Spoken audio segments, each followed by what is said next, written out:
ப்ளூபிக்ஸ் நேயர்கள் அனைவருக்கும் நெஞ்சார்ந்த வணக்கம். இன்னைக்கு நம்முடைய அரசியல் பார்வையில பல முக்கியமான விஷயங்கள் பத்தி பேச போறோம். அதை பத்தி பேசுறதுக்காக நம்முடைய நண்பரும் மூத்த பத்திரிகையாளருமான நாச்சி செல்வராஜ் அவர்கள் இணைந்திருக்கிறாரு.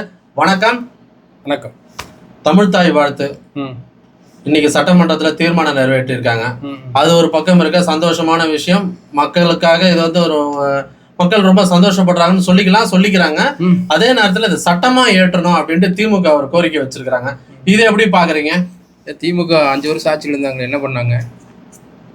கேட்குறது அடுத்த ஆட்சியில் வந்து கேட்குறதுக்கு நியாயமாக இருக்கு. 5 வருஷம் இவங்க என்ன பண்ணிட்டு இருந்தாங்க? தமிழ் தமிழ் தமிழ் உயிர் அப்படின்னால சொல்கிறாங்க. எங்கே பார்த்தாலும் தமிழ் இருமொழி கொள்கை, தமிழுக்கு தான் முக்கியத்துவம் அப்படின்னால போர்டில் தமிழ் எழுதணும்னால சொன்னாங்கல்ல. இதை ஏன் அவங்க செய்யலை? திமுக ஏன் செய்யவில்லை அப்படிங்கிறத நம்ம கேள்வி. 5 வருஷம் ஆட்சியில் இருந்தாங்கல்ல, எல்லாமே நாங்கள் தான் செஞ்சோம். இதை மட்டும் ஏன் செய்யலை? இப்போ வந்து வக்கனையாக அடுத்த ஒரு ஆட்சி வந்துக்கிறாங்க. அப்படி கேட்குறதுக்கு இப்போ நல்லா இருக்குது, இவங்களுக்கு கேட்குறதுக்கு நல்லா இருக்குது. அந்த இடத்துல உட்காந்துருந்தீங்களா, நீங்கள் அதை செஞ்சுருக்கணும்ல. சரி, போனால் போட்டு. தமிழுங்கிறது வந்து எல்லாத்துக்கும் பொதுவான மொழி, நம்ம ஆட்சி செய்கிற மொழி, ஆட்சி மொழி ஆக்கணும் அப்படிங்கிறது தான் நம்மளோட விருப்பம். அதை பற்றி நமக்கு வேறு எந்த மாற்று கருத்து இல்லை. ஸோ வந்து இன்றைக்கி ஒரு தீர்மானத்தை கொண்டு வந்து ஏற்றி, ஒரு சிறப்பு தீர்மானத்தை கொண்டு வந்து ஏற்றி வைக்கிறாங்க இந்த தாவேக அரசு. அதுக்கு காரணம் என்ன கேட்டிங்கன்னா, ராஜேந்திர கர்லேக்கர் வந்து கவர்னர், அவர் கலந்துக்கிற நிகழ்ச்சிகள் எல்லாமே வந்து மஸ்ட்டு தேசிய கீதம், வந்தே மாதரம் இதெல்லாம் பாடிட்டு அப்புறம் தான் 3வதாக தான் இதை பாடணும் அப்படின்னு சொல்லியிருந்தாங்க. அதுக்கு இவங்களே தான் விளக்கம் சொல்கிறாங்க, தாவேக அரசே தான் விளக்கம் சொல்கிறாங்க. எப்பப்போலாம் வந்து கவர்னர் கலந்துக்கிறாரோ அப்பப்போல்லாம் வந்து 3வதாக தமிழ் மொழி நீராறும் கடல் ஒருத்தம் பாடுவாங்க தமிழ் தாய் வந்து அப்படிங்கிற மாதிரி அவங்களே சமாதானப்படுத்தி சொன்னாங்க. நாளடைவில் வந்து இது மாற்றுவோம் அப்படிங்கிற மாதிரி அவங்களே சொல்லியிருந்தாங்க. இப்போது கவர்னர் அல்லாத நிகழ்ச்சியில் பார்த்தீங்கன்னா இது வந்து தமிழ் தாய் வாழ்த்து முதல்ல பாடுறது தாவேக அரசு ஒரு கொள்கை முடிவு எடுத்துக்கிறாங்க. அதே வந்து கவர்னர் இருக்கும்போது இல்லை, அப்படி தான். இப்போ 14 தானே, அன்றிலேருந்து இன்றைக்கு வரைக்கும் எல்லா அரசு அதை தானே போராடிட்டு இருக்காங்க. அதில் வந்து திமுக அரசு விட்டு கொடுக்காம போராடிச்சு, அதை வந்து பாராட்டத்தக்க வேண்டிய விஷயம்தான். கவர்னர் இருக்கிற வரைக்கும் ப்ரெஷர் பண்ணுறதுக்கு ஒத்துக்கலாம். ஆமாம், அவங்க ஒத்துக்கல. எங்கள் தமிழ் தாய் வாழ்த்து நீங்கள் பாடித்தான் ஆகணும், எங்களுக்கு நாங்கள் அதுதான் முன்னுரிமை அப்படின்ட்டு கலைஞர் இருக்கிற போது அப்படி இருந்து இப்போ வரைக்கும் அப்படி தான் எழுதிட்டு இருந்தாங்க. இப்போ ராஜேந்திர கர்லேக்கர் வந்ததுக்கு அப்புறம் தானே இது வந்து மாறிச்சு அப்படிங்கிறது. ஸோ வந்து இன்னைக்கு வந்து ஒரு சட்டமன்றத்தில் ஒரு தீர்மானமாக ஏற்றிக்கிறாங்க. அதில் வந்து திமுக, அதிமுக உள்ளிட்ட எல்லா கட்சிகளும் வந்து அதுக்கு ஆதரவு தெரிவிச்சுக்கிறாங்க. தீர்மானத்துக்கு வரவேற்கத்தக்க விஷயம். ஏன் அப்படிங்கிறது அவங்களோட கொள்கையெல்லாம் சொல்லிக்கிறாங்க. ஸோ தாவேக அரசு வந்து இன்றைக்கி டீட்டெயிலாக சொல்லிட்டாங்க, தமிழ் தாய் வாழ்த்துக்கு முன்னுரிமை அப்படிங்கிறது. எங்கள் நிகழ்ச்சியில் வந்து எங்கே நடந்தாலும் சரி, எந்த மாவட்டத்தில் நடந்தாலும் சரி, தமிழ் தாய் வாழ்த்து முதலாக இசைக்க வேண்டும் அப்படிங்கிறது ஏற்கனவே இது திமுகவில் இருந்த விஷயந்தான். அவங்க எல்லா நிகழ்ச்சியும், அரசு நிகழ்ச்சிகள் எல்லாமே வந்து நீராறும் கடல் வைத்த நிலமடந்து கிளியில் ஒழுகும் அதுதான் முதல் பாடுவாங்க. நம்ம எத்தனையோ நிகழ்ச்சியை பார்த்து எல்லா அரசு நிகழ்ச்சியில் அதுதான் பாடுவாங்க. அப்போ அதுக்கடுத்து தான் தேசிய ஜனகண மனகதி பாடுவாங்க நிகழ்ச்சி எண்டில். எத்தனை நிகழ்ச்சி பார்த்துக்கிற அரசு நிகழ்ச்சிகளை, பல ஆயிரம் நூற்றுக்கணக்கான நிகழ்ச்சிகள் பார்த்துக்கிறோம். அது அப்படி தான் நடக்கும். ஸோ வந்து இன்னைக்கு சட்டமன்றத்தில் இந்த இயற்றனால நடைமுறைக்கு வந்துருச்சு. நீ அதுக்கு தான் அரசியல் அமைப்பு சாசன சட்ட பிரகாரம் நாங்கள் இதை அமைப்போம்னு முடிவு பண்ணிக்கிறாங்க. ஸோ வந்து விஜய் தலைமையிலான அரசு இந்த விஷயத்தை கொண்டு வந்து உண்மையாக நம்மளும் ப்ளூபிக்ஸ் சார்பாக வந்து வரவேற்கிறோம். அதே மாதிரி MRK பன்னீர்செல்வம் பேச்சுக்கு வந்து தமிழக முதல்வர் விஜய் வந்து விழுந்து விழுந்து ரசித்து சிரிக்கிறாரு. அதே மாதிரி விவாதங்கள் எப்படி சிறப்பாக இருக்குன்னு நினைக்கிறீங்களா அவங்க பார்வையில்?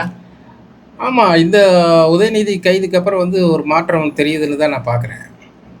ஏன்னா அதுக்கப்புறம் வந்து இந்த கைதோட நிற்க மாட்டோம் நாங்கள் வந்து திமுகவோட ஆட்டிடியூடு கொஞ்சம் சைலண்ட் மோடுக்கு வந்துட்ட மாதிரி இருக்கு.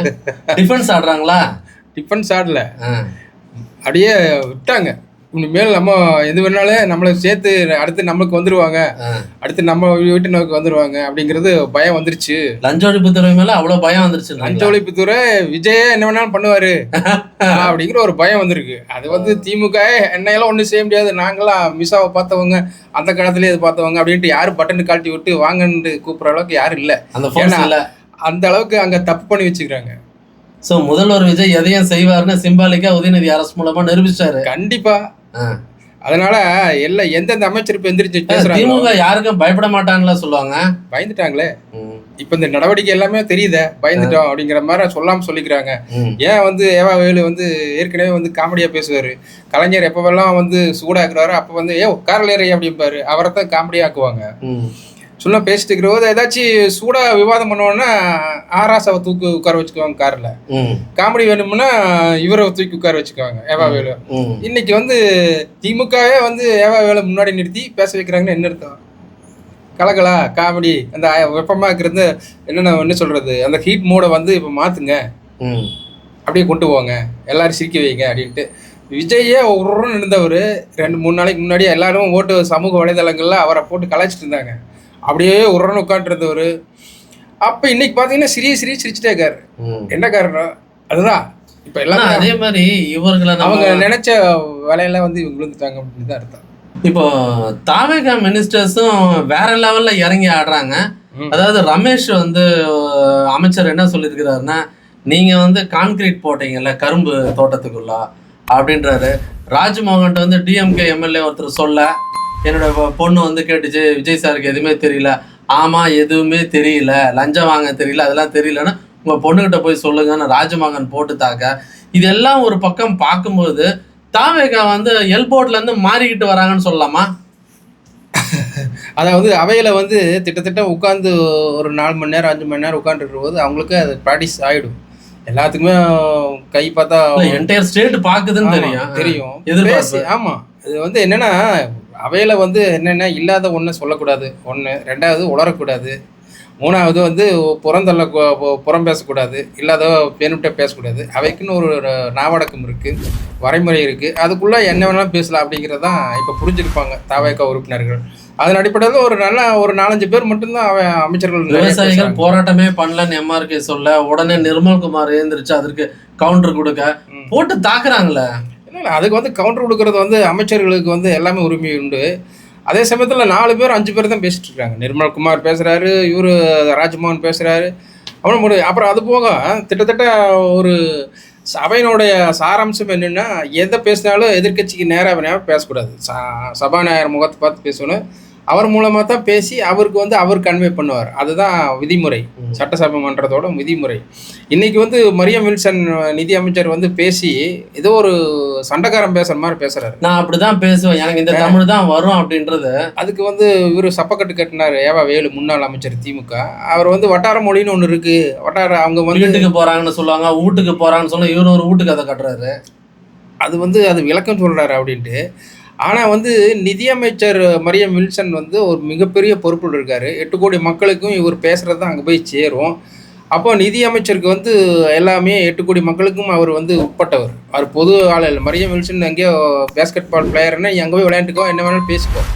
ஆனால் நீங்கள் நிதியமைச்சர் இங்கே பேசுறதுக்கு எல்லாம் சொல்லித்தான் ஆகணும். மாண்புமிகு அமைச்சர். ஆமாம், அதை என்ன கேட்குறாங்களோ, எதிர்கட்சி என்ன கேட்குறாங்களோ அதுக்கு பதில் சொல்லிதான் ஆகணும். சபை நீங்கள் வந்து நீங்கள் இஷ்டத்துக்கெல்லாம் பேசுறதுக்கு இங்கே வந்து உங்களுக்கு வந்து சம்பளம் கொடுக்கல, உங்களுக்கு வந்து அந்த அவையில் உட்கார வச்சு இது பண்ணுறதுக்கு இல்லை. நீங்கள் வந்து தனிப்பட்ட முறையில் பேசுறதுக்கு மரியம் வில்சனுக்கு எந்தவித அடிப்படை உரிமையும் கிடையாது.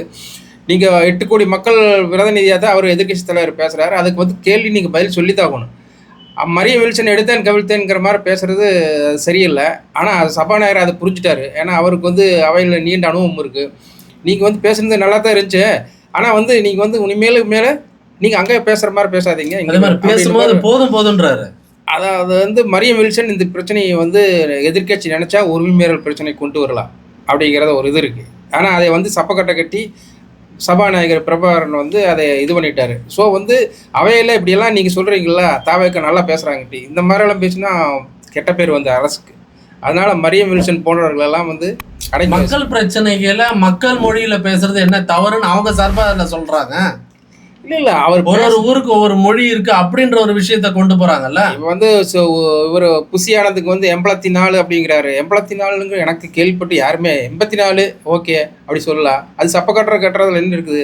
தமிழில் வந்து தமிழ் யாருக்குமே அங்கே வாயில நுழையில பேசுறதுக்கு இல்லை, மைக் முன்னாடி வந்து பேசுறதுக்கு அதுக்குன்னு ஒரு மொழி அம்சம் இருக்குது. வார்த்தைகளை முதல் எழுத்து ஆ வருதுன்னா ஆ வந்து சொல்லணும். அவர்கள் அவங்க வந்துட்டோனாக அப்படின்னு சொல்கிறதுக்கும் வந்து சொல்கிறதுக்கும் நிறைய வித்தியாசம் இருக்குது. அதுக்கு வந்து நிறைய ப்ராக்டிஸ் எடுக்கணும். மரியம் வில்சன் தயவு செய்து உங்களுக்கு கோவப்பட்ட ஒன்றும் பிரயோஜனம் இல்லை. நீங்கள் வந்து தமிழ் கற்றுக்கோங்க, கற்றுட்டு பேசுங்க. பல மொழியே தெரியாமல் எழுத்து படிக்க தெரியாதவங்களுக்கெல்லாம் உங்கள் பேச்சு வந்து புதுசாக இருக்குது. நீங்கள் வந்து 483 உங்களுக்கு இதில் கொடுத்துக்கிறீங்க. அதாவது வாக்குறுதி கொடுத்துக்கிறீங்க, அதில் 263 வாக்குறுதி நிறைவேற்றின்னு சொல்கிறீங்க. 263 நீங்கள் தானே படிக்கிறீங்க. அப்போ அந்த 263 மக்களுக்கு புரியணும் வேண்டாமா? நீங்கள் வந்து எடுத்தேன் கவிழ்த்தேன்கிற பேசுகிறது வந்து இப்படியெல்லாம் பேசவே கூடாது. இது யார் வேணாலும் உரிமை மீறி பிரச்சனை கொண்டு வரலாம், யார் வேணாலும் என்ன வேணாலும் பண்ணலாம். அப்படிங்கிறத உங்களை கேள்வி கேட்கறதுக்கு உரிமை இருக்குது, அதுக்கு பதில் சொல்கிறதுக்கும் உங்களுக்கு நியாயம் இருக்குது. அதை வந்து உணர்ந்து நடந்துக்குவாங்க. இப்போ அதிமுக இன்னைக்கு இப்போ தலைப்பு செய்தியாக வந்திருக்கு. வேலுமணி அவர்களும் சிவி சண்முகம் கொடி பிடிச்சிட்டே இருக்காங்க. அதாவது தவறான கூட்டணி, தாவேகாவோட கூட்டணி அமைச்சு தேர்தலை சந்திச்சிருக்கணும். ஸோ சிவி சண்முகம் வந்து தொடர்ச்சியாக வந்து இபிஎஸ் வந்து தோல்வியை தான் சந்திச்சுட்டு வராருன்றாங்க. ஏற்கனவே திராவிட கட்சிகளோட செய்திகள் பின்னோக்கி போயிட்டு இருக்குது. டிவிகே வர்சஸ் டிஎம்கே தான் இருக்கு, ஏடிஎம்கே இல்லை. செய்தி வர்றதே வந்து எப்போது அத்திபுத்தா மாதிரி இருக்கு. ஸோ இந்த நிலையில இபிஎஸ் அவர்களோட நிலைப்பாடு மற்றும் கட்சிக்குள்ள இருக்கிற உட்கட்சி பூசல் இதெல்லாம் எப்படி சமாளிச்சு மீண்டு எழுவதற்கான வாய்ப்புகள் இருக்கா, எப்படி இருக்கு?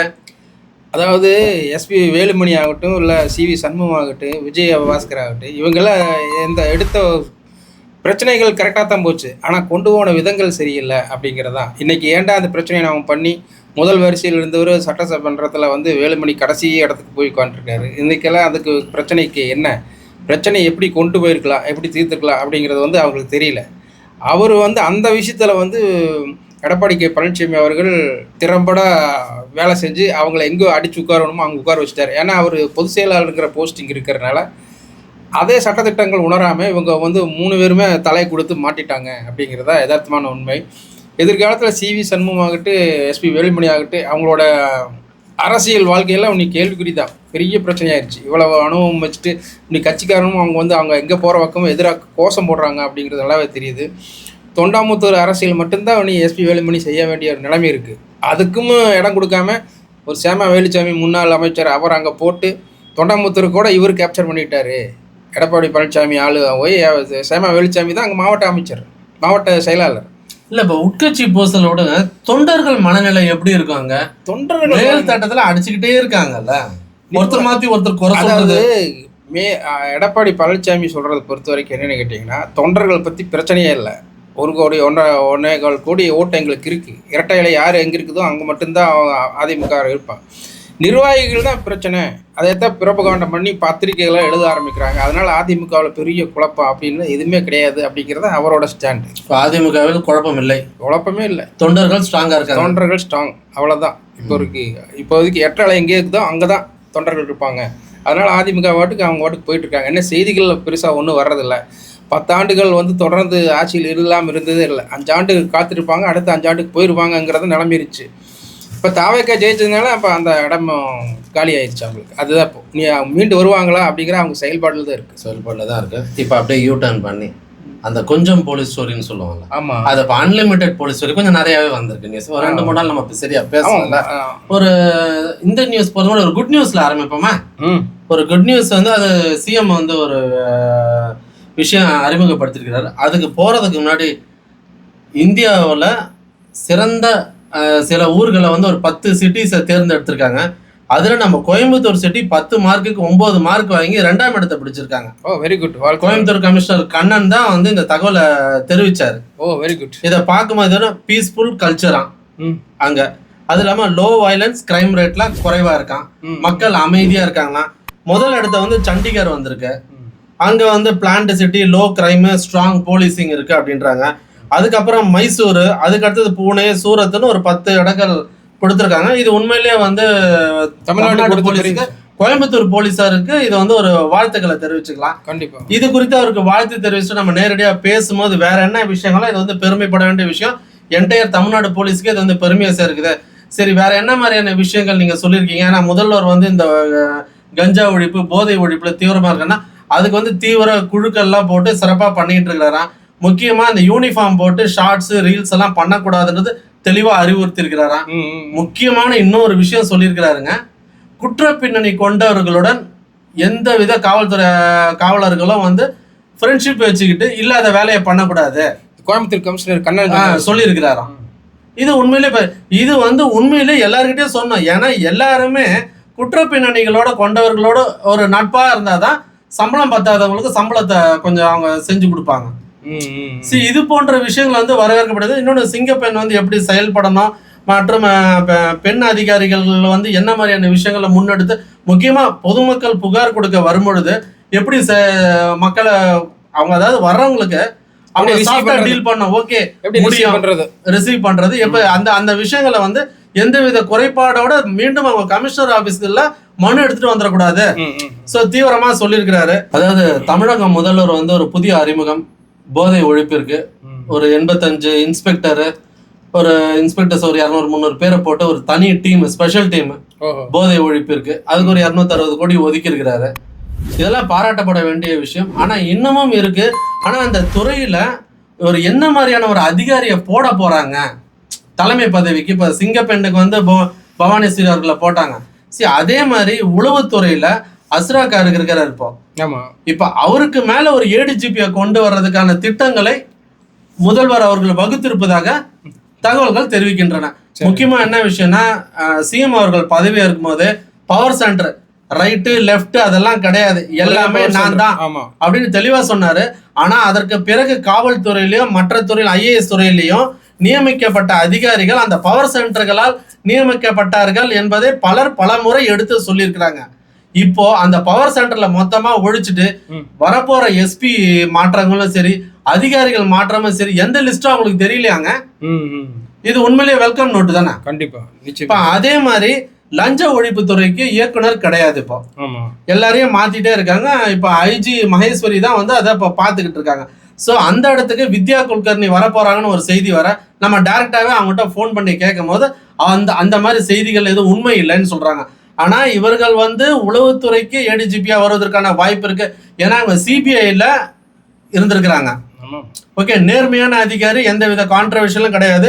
இன்னொருத்தர் ஆனந்த் குமார் சொலானின்னு ஒருத்தர், அவரு டெல்லி டெபுடேஷன்ல இருந்து கொண்டு வராங்க. அவரை எங்க நியமிக்க போறாங்கன்னு தெரியல. ஸோ டிவிஎஸ்சில ஒரு புது அதிகாரி வருவதற்கான ரெடியா இருக்கு. இப்போ சென்னை கமிஷனர் போலீஸ் அச்சார் பாத்தீங்களா?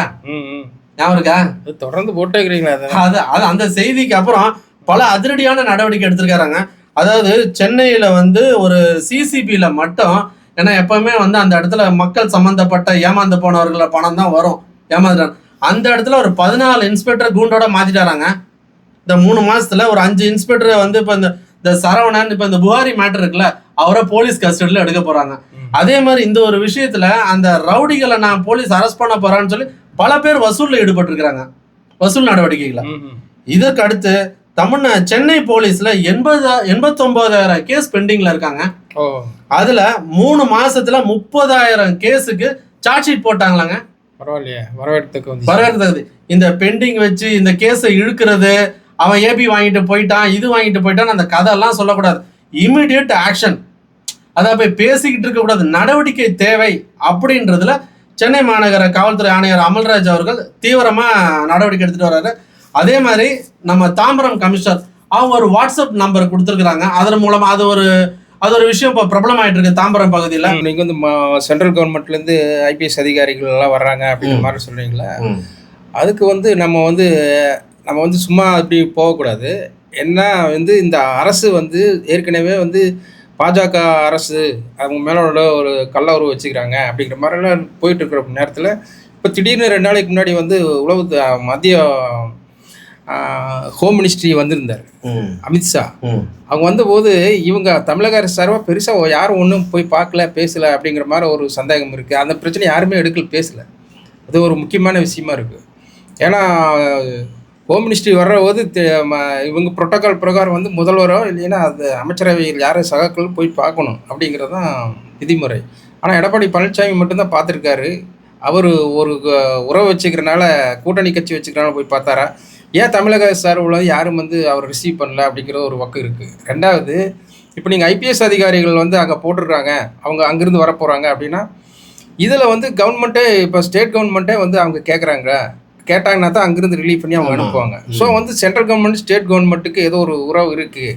இப்போ வந்து இவங்க அங்கேருந்து வர்றாங்கன்னா சென்ட்ரல் கவர்மெண்ட்லேருந்து அவங்க புரோட்டோக்கால் பிரகாரம் வர்ற போது இவங்க ஃபுல்லாகவே அவங்க எடுத்துக்குவாங்க. ஏன்னா இப்போ அவங்க வந்து சர்வீஸ் அங்கே பண்ணிட்டு வந்துட்டு இங்கே வர்றாங்கன்னா இந்த கவர்மெண்ட் வந்து அப்படியே மாற்றுவாங்க. ஸோ வந்து விஜய் வந்து இங்கே இருக்கிற ஐபிஎஸ் அதிகாரிகள் நம்பலையா அப்படிங்கிற ஒரு கேள்வி இருக்குது. ஏன் வந்து புதுசாக தேடுறாங்கன்னு கொஞ்சம் நம்பிக்கைக்குரிய வருவாங்க. அவங்க வந்து பிளாங்காக வருவாங்க, யார் என்னென்னு அவங்க ரெக்கமெண்டேஷன் போக முடியாது. அதனால ஒரு வாய்ப்பு இருக்கலாம். நல்லதாக எதிர்பார்க்கலாம் அப்படிங்கிற ஒரு பாயிண்ட்டும் இருக்காங்க. ஸோ வந்து அந்த மாதிரி அதிகாரிங்களை வந்தாங்கன்னா இங்கே சிறப்பாக நடக்கும் அப்படிங்கிறத நம்ம எதிர்பார்க்குறோம். அதனால் வந்து விஜய் எடுத்த அந்த முடிவு வந்து உண்மையாக வரவேற்கத்தக்க விஷயமா நான் பார்க்குறேன்.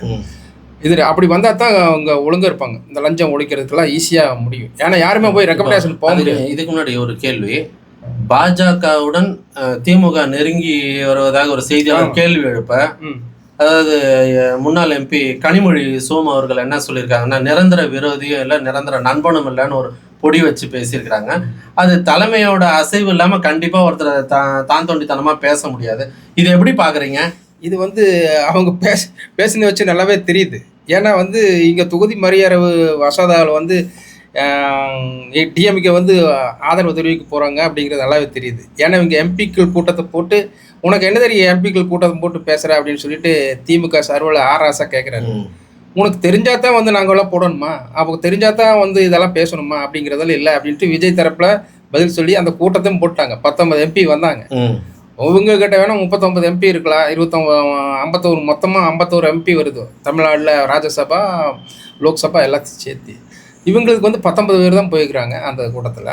ஸோ வந்து இதை வந்து புரிஞ்சுக்கிறதுக்கு என்னென்னு கேட்டிங்கன்னா, நீங்கள் வந்து தொகுதி மரியாதை மசோதாவில் வந்து ஆதரிக்க போகிறாங்க காங்கிரஸ் ப்ளஸ் விஜயோட கட்சி எல்லாம் சேர்ந்து. அப்போது நாங்கள் மட்டும் ஒன்று சேரக்கூடாதா அப்படிங்கிறது தான் இது இருக்கிற தாட்டு. அந்த வந்து இப்போ கனிமொழி வந்து பேசுனாங்க இல்லையா, கனிமொழி பிஜேபி உறவு கன்ஃபார்ம் ஆகுது நெருங்கிட்டு இருக்கிறாங்க. அந்த மசோதா தாக்கல் பண்ணுற போது இவங்க கண்டிப்பாக ஆதரவு தருவாங்க. அப்படி உங்களுக்கு வந்து 29 MP லம்பாக வரபோது ஏன் பிஜேபி வேண்டாங்கன்னு சொல்லு. பிஜேபி பெண்டிங்கில் வச்சிருக்கிற அத்தனை மசோதாவும் நீ நினைச்சபடி ஈஸியாக அடிச்சிடலாமே. ஆமாம், இப்போ வந்து ஒரு வேளை வந்து சந்திரபாபு நாயுடோ இல்லைன்னா நிதிஷ்குமாரோ பேக் அடிச்சாருன்னா இப்போ அவுட் ஸ்டாண்ட் பை வந்து திமுக இருக்கு. அப்போ வந்து அவங்களுக்கு லக்கு தானே, அவங்களுக்கு வந்து அப்படி தானே மோட்டிவேஷன் தானே. ஸோ வந்து இவங்க கனிமொழி சோமு வந்து விட்டு பேசுறதுல தப்பே இல்லை, கரெக்டாக தான் இவங்க வந்து காய் நாத்துறாங்க அப்படின்ட்டு. உனக்கு இத்தனை வருஷம் 2 வருஷம் அரசியல் இப்படி பண்ணுறீங்கன்னா நான் 60 வருஷம் அரசியல் எப்படி பண்ணுவேன் அப்படிங்கிற மாதிரி அவங்க செய்கிறாங்க. ஓகே, உங்களோட ஆழமான அழகான கருத்துக்களை பதிவு செய்தவங்க நன்றி. மீண்டும் ஒரு காணொலியில் உங்களை சந்திக்கிறேன். நன்றி, வணக்கம்.